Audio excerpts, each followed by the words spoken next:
Hey guys, welcome to Another World Audiobooks. I'm super excited, starting a new book today, brand new book. We are starting A Study in Scarlet. So we've already done The Adventures of Sherlock Holmes. Now we're getting into A Study in Scarlet, which is basically the origin story for Watson and Sherlock's relationship. So I'm really excited to get into this. It's a longer book, so we won't have one story per week like we have for the last 12 weeks or whatever it's been. So yeah, it'll be a little bit different.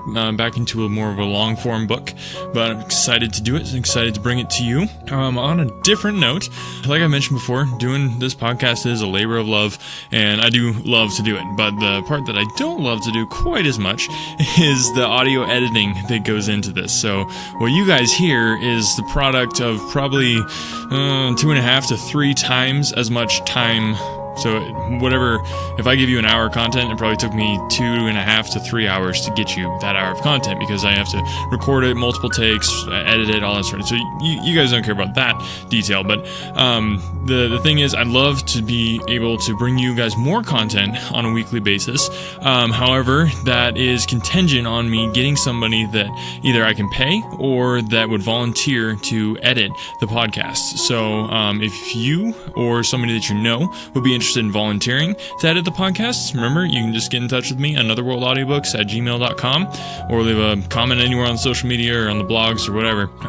Or alternatively, if you'd like, if you don't know anyone or you're not able to do the editing, but you could contribute toward me being able to pay somebody to do it, then that would be great as well. Remember, you can go to patreon.com/AnotherWorldAudiobooks, and you can contribute there, and whatever you give to that will go into helping me produce more content for you guys to enjoy. So I'm gonna get into the book because I don't want to hold you guys up anymore, but just keep that in mind. If you know somebody, or if you want to volunteer, or if you just want to contribute to making the podcast continue and helping me bring you more content, then go ahead and shoot me an email, AnotherWorldAudiobooks@gmail.com, or patreon.com/AnotherWorldAudiobooks. Thanks guys so much just for listening and for sharing. If you're not interested in that side of things, just listen, just share it. I appreciate it so much. So without further ado, I give you A Study in Scarlet. A Study in Scarlet, Part 1. Being a reprint from the reminiscence of John H. Watson, M.D., late of the Army Medical Department. Chapter 1. Mr. Sherlock Holmes. In the year 1878, I took my degree of Doctor of Medicine of the University of London, and proceeded to Netley to go through the course prescribed for having surgeons in the army. Having completed my studies there, I was duly attached to the 5th Northumberland Fusiliers as assistant surgeon. The regiment was stationed in India at the time, and before I could join it, the Second Afghan War had broken out. On landing at Bombay, I learned that my corps had advanced through the passes, and was already deep in the enemy's country. I followed, however, with many other officers who were in the same situation as myself, and succeeded in reaching Kandahar in safety, where I found my regiment, and at once entered upon my new duties. The campaign brought honours and promotions to many, but for me it had nothing but misfortune and disaster.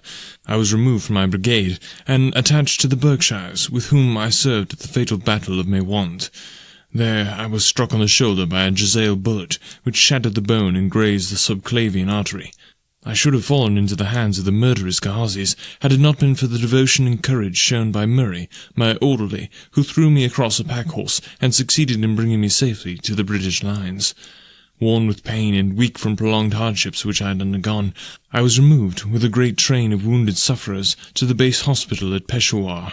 Here I rallied, and had already improved so far as to be able to walk around the wards, and even to bask a little upon the veranda, when I was struck down by enteric fever, that curse of our Indian possessions.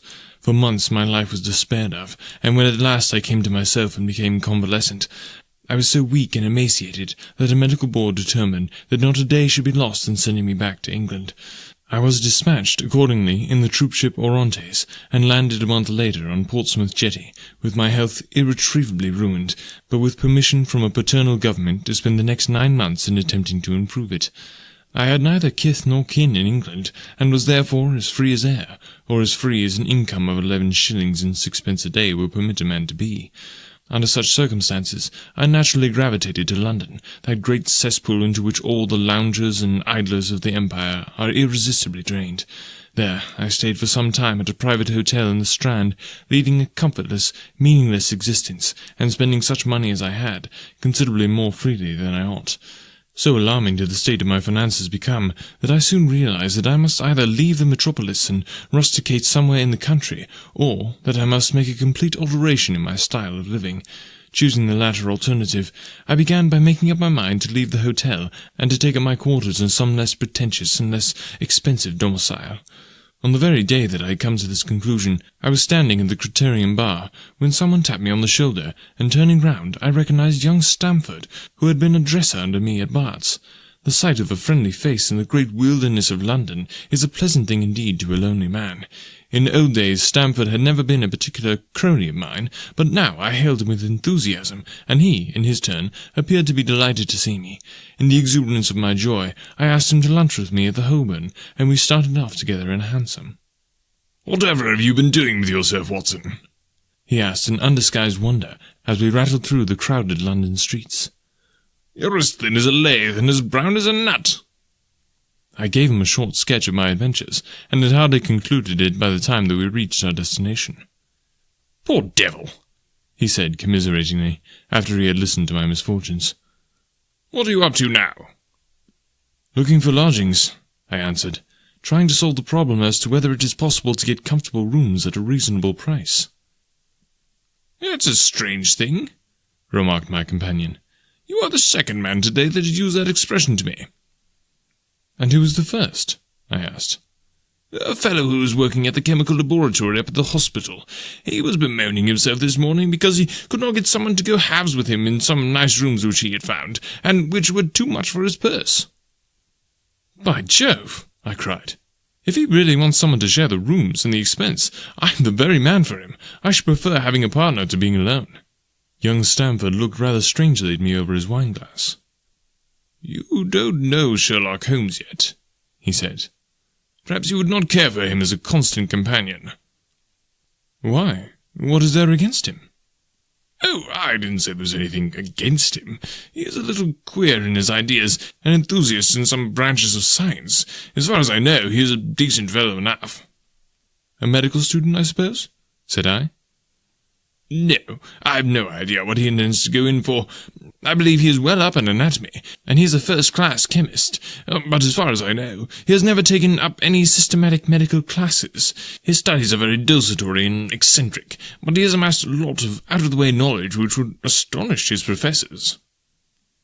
"Did you never ask him what he was going in for?" I asked. "No, he's not a man that is easy to draw out, though he can be communicative enough when the fancy seizes him." "I should like to meet him," I said.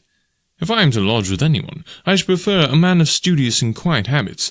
I am not strong enough yet to stand much noise or excitement. I had enough of both in Afghanistan to last me for the remainder of my natural existence. How could I meet this friend of yours?" "He's sure to be at the laboratory," returned my companion. "He either avoids the place for weeks, or else he works there from morning to night. If you like, we shall drive round together after luncheon." "Certainly," I answered, and the conversation drifted away into other channels. As we made our way to the hospital after leaving the Holborn, Stamford gave me a few more particulars about the gentleman whom I proposed to take as a fellow lodger. "You mustn't blame me if you don't get on with him," he said. "I know nothing more of him than I have learned from meeting him occasionally in the laboratory. You proposed this arrangement, so you must not hold me responsible." "If we don't get on, it will be easy to part company," I answered. "It seems to me, Stamford," I added, looking hard at my companion, "that you have some reason for washing your hands of the matter. Is this fellow's temper so formidable, or what is it? Don't be mealy-mouthed about it." "It is not easy to express the inexpressible," he answered with a laugh. "Holmes is a little too scientific for my taste. It approaches to cold-bloodedness. I could imagine his giving a friend a little pinch of the latest vegetable alkaloid, not out of malevolence, you understand, but simply out of a spirit of inquiry, in order to have an accurate idea of the effects. To do him justice, I think he would take it himself with the same readiness. He appears to have a passion for definite and exact knowledge." "Very right, too." "Yes, but it may be pushed to excess. When it comes to beating the subjects in the dissecting room with the stick, it is certainly taking rather bizarre shape." Beating the subjects?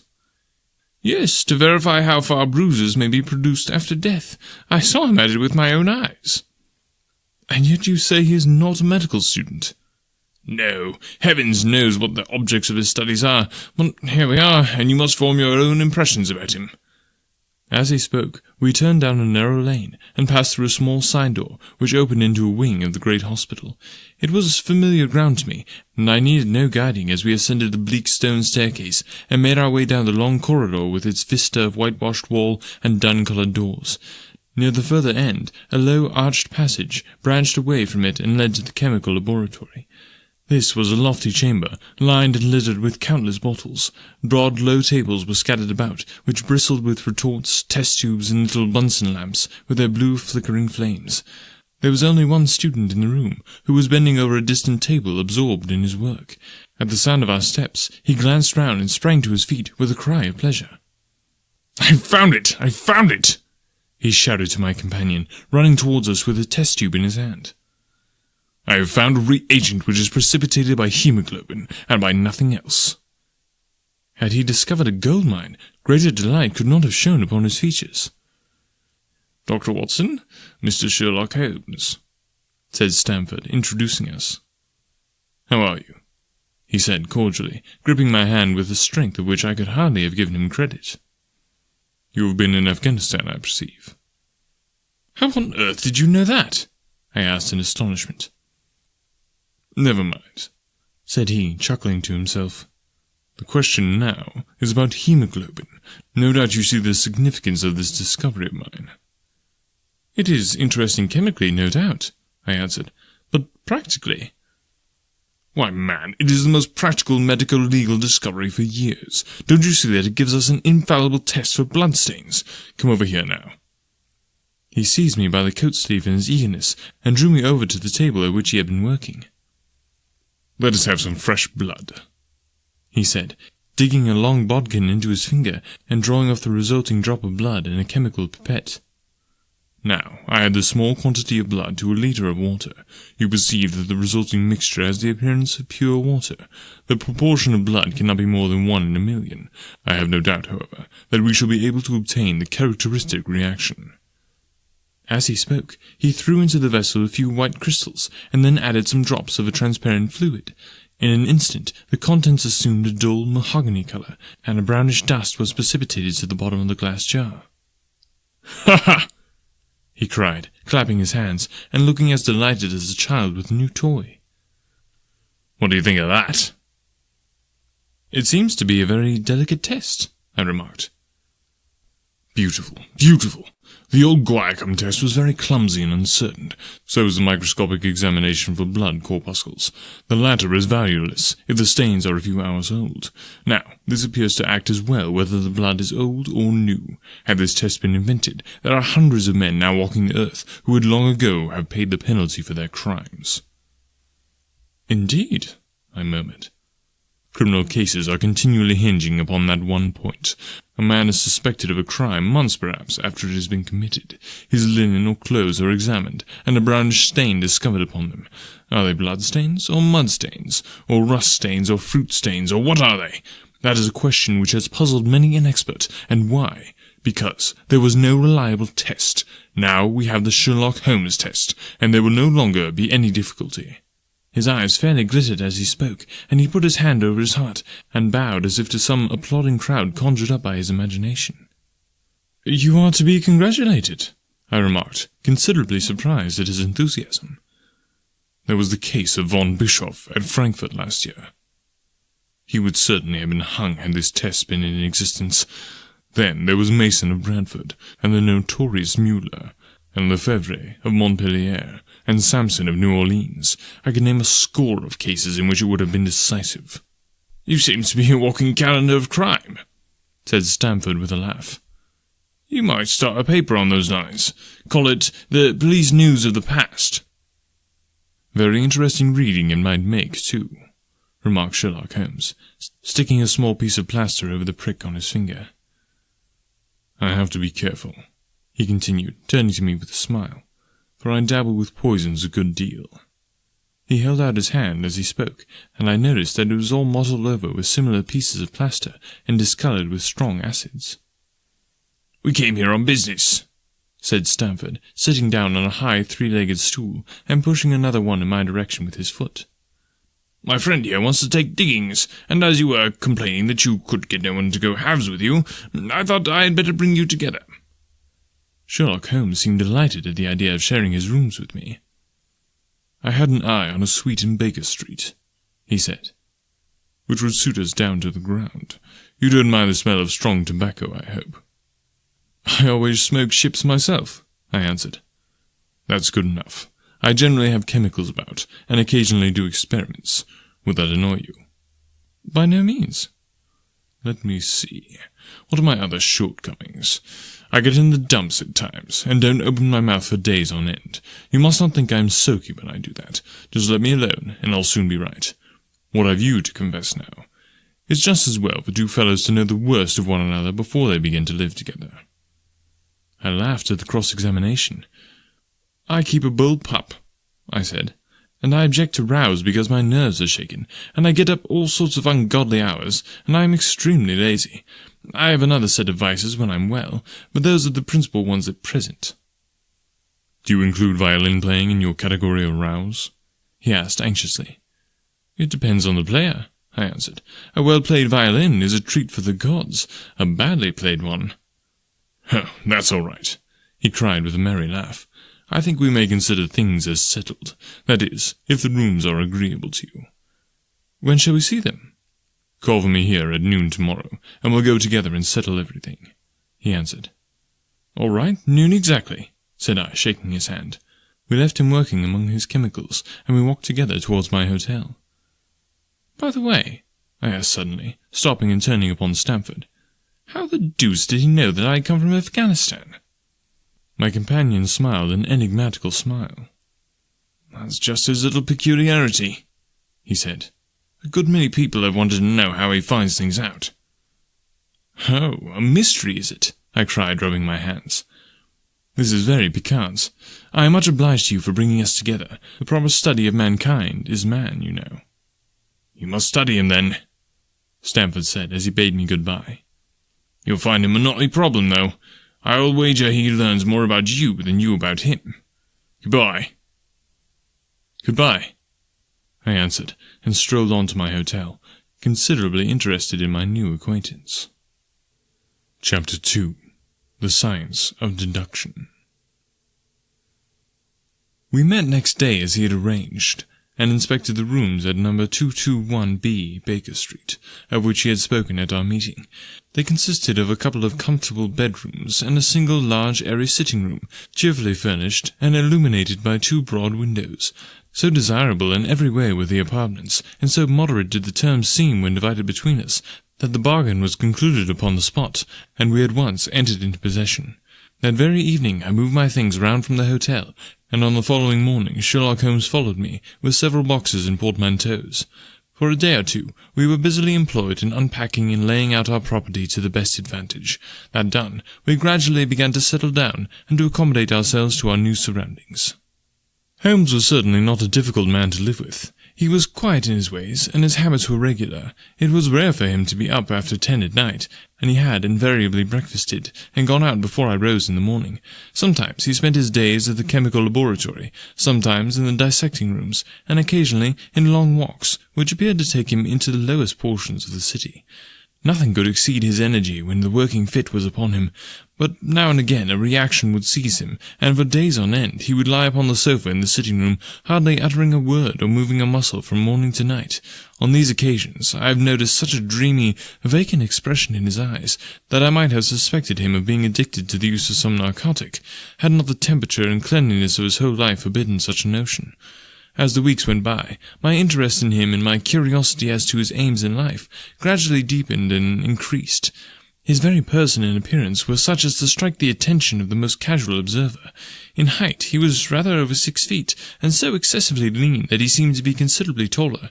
His eyes were sharp and piercing, saving during those intervals of torpor to which I have alluded, and his thin, hawk-like nose gave his whole expression an air of alertness and decision. His chin, too, had the prominence and squareness which mark the man of determination. His hands were invariably blotted with ink and stained with chemicals, yet he was possessed of extraordinary delicacy of touch, as I frequently had occasion to observe when I watched him manipulating his fragile philosophical instruments. The reader may set me down as a hopeless busybody when I confess how much this man stimulated my curiosity, and how often I endeavoured to break through the reticence which he showed on all that concerned himself. Before pronouncing judgment, however, be it remembered how objectless was my life, and how little there was to engage my attention. My health forbade me from venturing out, unless the weather was exceptionally genial, and I had no friends who would call upon me and break the monotony of my daily existence. Under these circumstances, I eagerly hailed the little mystery which hung around my companion, and spent much of my time in endeavouring to unravel it. He was not studying medicine. He had himself, in reply to a question, confirmed Stamford's opinion upon that point. Neither did he appear to have pursued any course of reading which might fit him for a degree in science or any other recognized portal which would give him an entrance into the learned world. Yet his zeal for certain studies was remarkable, and within eccentric limits his knowledge was so extraordinarily ample and minute that his observations have fairly astounded me. Surely no man would work so hard or attain such precise information unless he had some definite end in view. Desultory readers are seldom remarkable for the exactness of their learning. No man burdens his mind with small matters unless he has some very good reason for doing so. His ignorance was as remarkable as his knowledge. Of contemporary literature, philosophy, and politics he appeared to know next to nothing. Upon my quoting Thomas Carlyle, he inquired in the naivest way who he might be and what he had done. My surprise reached a climax, however, when I found incidentally that he was ignorant of the Copernican theory and of the composition of the solar system. That any civilized human being in this 19th century should not be aware that the earth travelled round the sun appeared to me such an extraordinary fact that I could hardly realize it. "You appear to be astonished," he said, smiling at my expression of surprise. "Now that I do know it, I shall do my best to forget it." "To forget it?" "You see," he explained, "I consider that a man's brain originally is like a little empty attic, and you have to stock it with such furniture as you choose. A fool takes in all the lumber of every sort that he comes across, so that the knowledge which might be useful to him gets crowded out, or at best is jumbled up with a lot of other things, so that he has a difficulty in laying his hands upon it. Now, the skilful workman is very careful indeed as to what he takes into his brain attic.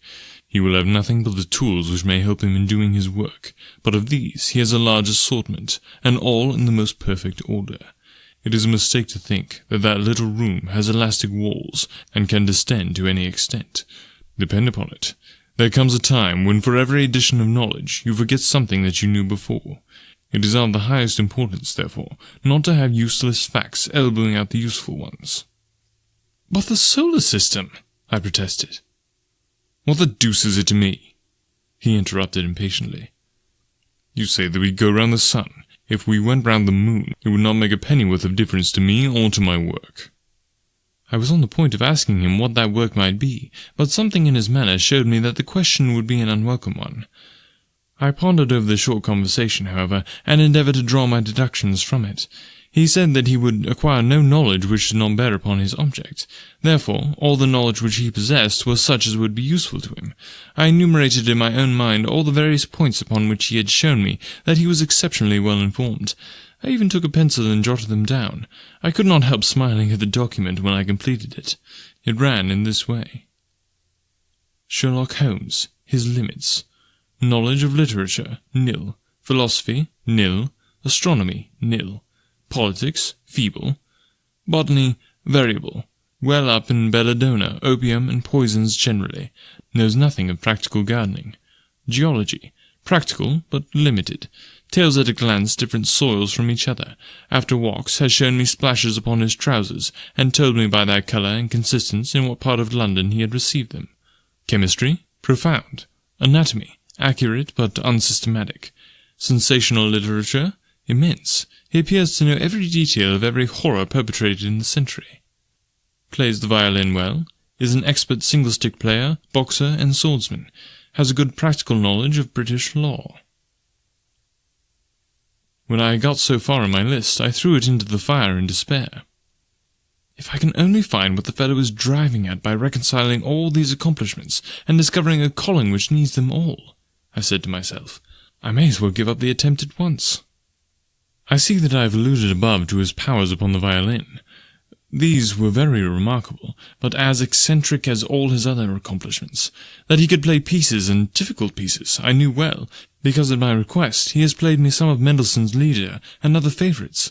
When left to himself, however, he would seldom produce any music or attempt any recognized air. Leaning back in his armchair of an evening, he would close his eyes and scrape carelessly at the fiddle which was thrown across his knee. Sometimes the chords were sonorous and melancholy. Occasionally they were fantastic and cheerful. Clearly, they reflected the thoughts which possessed him, but whether the music aided those thoughts, or whether the playing was simply the result of a whim or fancy, was more than I could determine. I might have rebelled against these exasperating solos, had it not been that he usually terminated them by playing in quick succession a whole series of my favourite airs as a slight compensation for the trial upon my patience. During the first week or so we had no callers, and I had begun to think that my companion was as friendless a man as I was myself. Presently, however, I found that he had many acquaintances, and those in the most different classes of society.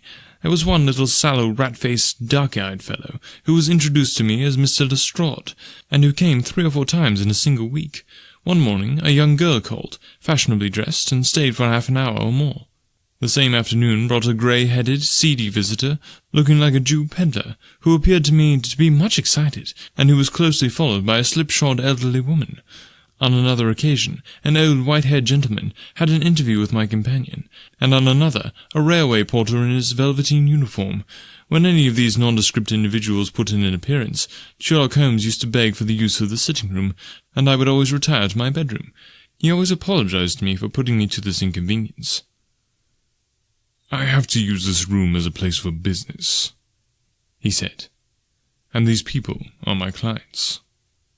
Again, I had an opportunity of asking him a point-blank question, and again my delicacy prevented me from forcing another man to confide in me. I imagined at the time that he had some strong reason for not alluding to it, but he soon dispelled the idea by coming round to the subject of his own accord. It was upon the 4th of March, as I have good reason to remember, that I rose somewhat earlier than usual, and found that Sherlock Holmes had not yet finished his breakfast. The landlady had become so accustomed to my late habits that my place had not been laid nor my coffee prepared. With the unreasonable petulance of mankind, I rang the bell and gave a curt intimation that I was ready. Then I picked up a magazine from the table and attempted to while away the time with it, while my companion munched silently at his toast. One of the articles had a pencil mark with a heading, and I naturally began to run my eye through it. Its somewhat ambitious title was The Book of Life, and it attempted to show how much an observant man might learn by an accurate and systematic examination of all that came in his way. It struck me as being a remarkable mixture of shrewdness and of absurdity. The reasoning was close and intense, but the deductions appeared to me to be far-fetched and exaggerated. The writer claimed, by a momentary expression, a twitch of a muscle or a glance of an eye, to fathom a man's inmost thoughts. Deceit, according to him, was an impossibility in the case of one trained to observation and analysis. His conclusions were as infallible as so many propositions of Euclid. So startling would his results appear to the uninitiated, that until they learned the process by which he arrived at them, they might well consider him as a necromancer. "From a drop of water," said the writer, "a logician could infer the possibility of an Atlantic or a Niagara without having seen or heard of one or the other. So all life is a great chain, the nature of which is known whenever we are shown a single link of it. Like all other arts, the science of deduction and analysis is one which can only be acquired by long and patient study, nor is life long enough to allow any mortal to attain the highest possible perfection in it. Before turning to those moral and mental aspects of the matter which present the greatest difficulties, let the inquirer begin by mastering more elementary problems. Let him, on meeting a fellow mortal, learn at a glance to distinguish the history of the man and of the trade or profession to which he belongs. Puerile as such an exercise may seem, it sharpens the faculties of observation, and teaches one where to look and what to look for. By a man's fingernails, by his coat-sleeve, by his boot, by his trouser knees, by the calicites on his forefingers and thumb, by his expression, by his shirt-cuffs. By each of these things a man's calling is plainly revealed. That all united should fail to enlighten the competent inquirer in any case is almost inconceivable." "What an effable twaddle!" I cried, slapping the magazine down on the table. "I never read such rubbish in my life." "What is it?" asked Sherlock Holmes. "Why, this article," I said, pointing at it with my egg spoon as I sat down to breakfast. "I see that you have read it since you have marked it. I don't deny that it is smartly written. It irritates me, though. It is evidently the theory of some armchair lounger who evolves all these neat little paradoxes in the seclusion of his own study. It is not practical. I should like to see him clapped down in a third-class carriage on the Underground and asked to give the trades of all his fellow travellers. I would lay 1,000 to 1 against him." "You would lose your money," Sherlock Holmes remarked calmly. "As for the article, I wrote it myself." "You?" "Yes. I have a turn both for observation and for deduction. The theories which I have expressed there, and which appear to you to be so chimerical, are really extremely practical, so practical that I depend upon them for my bread and cheese." "And how?" I asked involuntarily. "Well, I have a trade of my own. I suppose I am the only one in the world. I am a consulting detective, if you can understand what that is. Here in London, we have lots of government detectives and lots of private ones. When these fellows are at fault, they come to me, and I manage to put them on the right scent. They lay all the evidence before me, and I am generally able, by the help of my knowledge of the history of crime, to set them straight. There is a strong family resemblance about misdeeds, and if you have all the details of 1,000 at your finger ends, it is odd if you can't unravel the 1,000th first. Lestrade is a well-known detective. He got himself into a fog recently over a forgery case, and that was what brought him here." "And these other people?" "They are mostly sent on by private inquiry agencies. They are all people who are in trouble about something, and want a little enlightening. I listen to their story, they listen to my comments, and then I pocket my fee." "But do you mean to say," I said, "that without leaving your room, you can unravel some knot which other men make nothing of, although they have seen every detail for themselves?" "Quite so. I have a kind of intuition that way. Now and again the case turns up which is a little more complex. Then I have to bustle about and see things with my own eyes.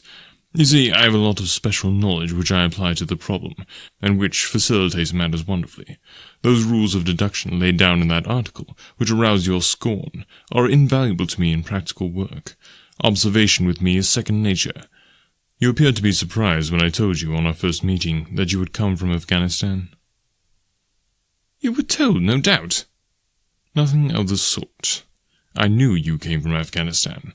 From long habit, the train of thoughts ran so swiftly through my mind that I arrived at the conclusion without being conscious of the immediate steps. There were such steps, however. The train of reasoning ran, here is a gentleman of a medical type, but with the air of a military man. Clearly an army doctor, then. He has just come from the tropics, for his face is dark, and that is not the natural tint of his skin, for his wrists are fair. He has undergone hardship and sickness, as his haggard face says clearly. His left arm has been injured. He holds it with a stiff and unnatural manner. Where in the tropics could an English army doctor have seen much hardship and got his arm wounded? Clearly in Afghanistan." The whole train of thought did not occupy a second. I then remarked that you came from Afghanistan, and you were astonished. "It is simple enough when you explain it," I said, smiling. "You remind me of Edgar Allan Poe's Dupin. I had no idea that such individuals did exist outside of stories." Sherlock Holmes rose and lit his pipe. "No doubt you think that you are complimenting me in comparing me to Dupin," he observed. "Now, in my opinion, Dupin was a very inferior fellow. That trick of his of breaking in on his friend's thoughts with an apropos remark after a quarter of an hour's silence is really very showy and superficial. He had some analytical genius, no doubt, but he was by no means such a phenomenon as Poe appeared to imagine." "Have you read Gabriel's work?" I asked. "Does Lecoq come up to your idea of a detective?" Sherlock Holmes sniffed sardonically. "Lecoq was a miserable bungler," he said in an angry voice. "He had only one thing to recommend him, and that was his energy. That book made me positively ill. The question was how to identify an unknown prisoner. I could have done it in 24 hours. Lecoq took 6 months or so. It might be made a textbook for detectives to teach them what to avoid." I felt rather indignant at having two characters whom I had admired treated in this cavalier style. I walked over to the window and stood looking out into the busy street. This fellow may be very clever, I said to myself, but he is certainly very conceited. There are no crimes and no criminals in these days, he said querulously. What is the use of having brains in our profession? I know well that I have it in me to make my name famous. No man lives or has ever lived who has brought the same amount of study and of natural talent to the detection of crime which I have done. And what is the result? There is no crime to detect, or at most, some bungling villainy with a motive so transparent that even a Scotland Yard official can see through it. I was still annoyed at his bumptious style of conversation. I thought it best to change the topic. I wonder what that fellow is looking for, I asked, pointing to a stalwart, plainly dressed individual who was walking slowly down the other side of the street, looking anxiously at the numbers. He had a large blue envelope in his hand, and was evidently the bearer of a message. You mean the retired Sergeant of Marines? Said Sherlock Holmes. Brag and bounce, thought I to myself. He knows that I cannot verify his guess. The thought had hardly passed through my mind when the man whom we were watching caught sight of the number on our door and ran rapidly across the roadway. We heard a loud knock, a deep-voiced bellow, and heavy steps ascending the stair. For Mr. Sherlock Holmes, he said, stepping into the room and handing my friend the letter. Here was an opportunity of taking the conceit out of him. He little thought of this when he made that random shot. May I ask, lad, I said in the blandest voice, what your trade may be? Commissionaire, sir, he said gruffly. Uniform away for repairs. And you were? I asked with a slightly malicious glance at my companion. A sergeant, sir. Royal Marine, Light Infantry, sir. No answer? Right, sir. He clicked his heels together, raised his hand in a salute, and was gone. Alright, so we just got the first 2 chapters in, but don't worry, there will be more next week. Super excited to bring it to you. Cannot wait. This is such a good mystery and so engaging.